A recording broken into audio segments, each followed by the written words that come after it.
India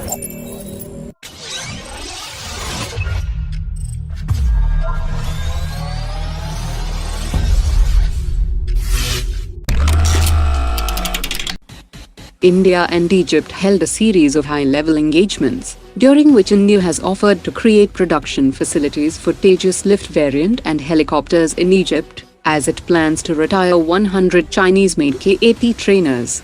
The Egyptian Air Force chief will also visit India in the next few days, during which Hindustan Aeronautics will showcase its expertise in manufacturing as well as maintenance of aircraft. The Egyptian Air Force has a requirement of 70 aircraft, with a focus on local production and technology transfer.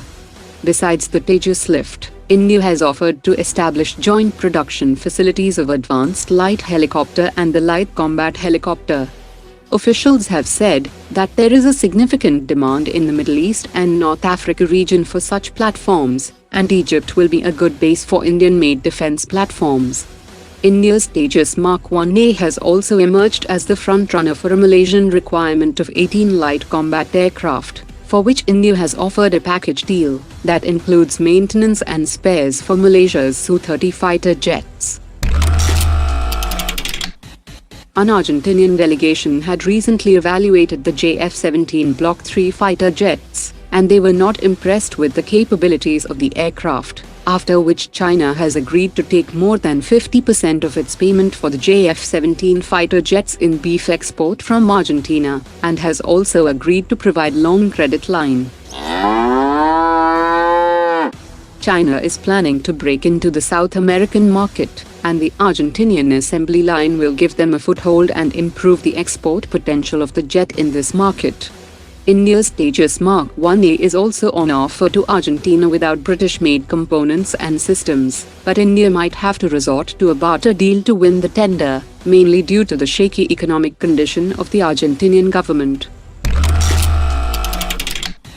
High-ranking Ukrainian officials have confirmed that some units of the American M777 Howitzers have suffered minor damages from Russian drones, but they can't be repaired due to use of lightweight material like titanium, and even minor breakdowns cannot be fixed without getting specialized personnel involved in its repair.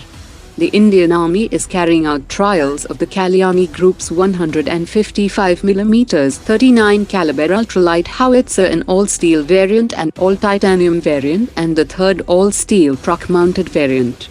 The chairman of Bharat Forge has said that the Army could go for the all-steel variant ultralight howitzer, since they are easy to repair, and damaged components can be fabricated in lesser time for replacement, while the titanium variant are costly to procure, and are also difficult to fabricate and repair, and even spares takes a lot of time in the manufacturing process. When asked about China's rapid deployment of its air assets along the LAC, the Indian Air Force chief has said that the Air Force can deliver the desired punch when required within a very short time frame.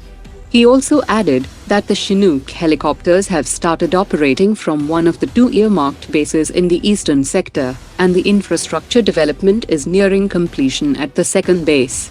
The infrastructure for the second Rafale Squadron and subsequent operationalization has also been completed in the eastern sector. Advanced landing grounds in the northeastern region have been upgraded by putting in place additional resources and equipment. A number of serving Indian Navy admirals are posing some fundamental questions on the operability of the new Chinese carrier Fujian, as how China will operate the electromagnetic aircraft launch system on this steam-powered carrier, when the technologically superior US is still struggling with the electromagnetic aircraft launch system on board the nuclear-powered USS Gerald Ford.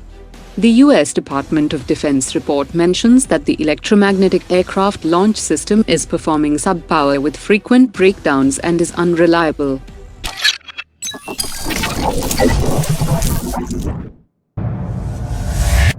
Omar dropped it.